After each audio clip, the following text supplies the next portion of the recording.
So I did a video tearing apart my most-hated movie of all time, The People vs. George Lucas. I thought I'd follow it up with a more positive video, and what better way than an in-defensive video for a Star Wars character. So today, I will defend Jar Jar Binks. I mean, the whole point of this series is to defend hated characters, or characters with unfair flack. Now I'm aware of the problematic implications of the broken dialect and the ears resembling dreadlocks. Missa called Jar Jar Binks. Missa your humble servant. That won't be necessary. Oh, but it is. 'Tis demanded by the gods, it is. But I find it peculiar that people accuse Jar Jar of being a racist caricature while ignoring the rest of the Gungans. The other Gungans share the same ears and broken dialect as Jar Jar, yet they are not subject to the same criticism. No again, Jar Jar.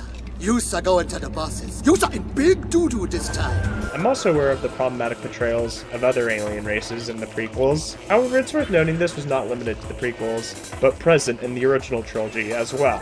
For example, the Tusken Raiders, characterized as being savage, were inspired by the Bedouin, nomadic Arab tribes, and the Hutts could be interpreted as caricatures. Furthermore, it's not uncommon for fictional races to fall into problematic depictions of real-life cultures.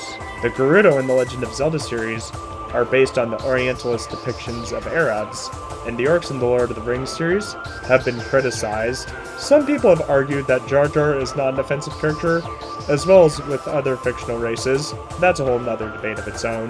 The topic here is making the case for Jar Jar. People often criticize Jar Jar for being annoying. Personally, I don't find him annoying, perhaps because I grew up with the prequels, or maybe because I have a high tolerance for characters like him. I mean, he shares a franchise with C-3PO, who comes off as a pessimistic whiner. Whether you find Jar Jar annoying or not, it's kind of the whole point of his character. It's in his name.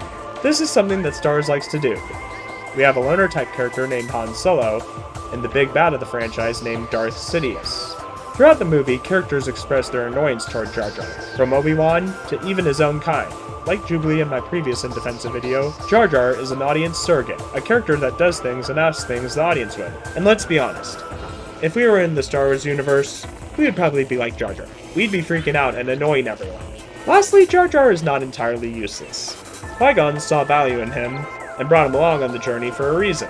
Qui-Gon's character trait was to see value in the worthless, and Jar Jar proved to be valuable by helping the Naboo ally with the Gungans in a time of need.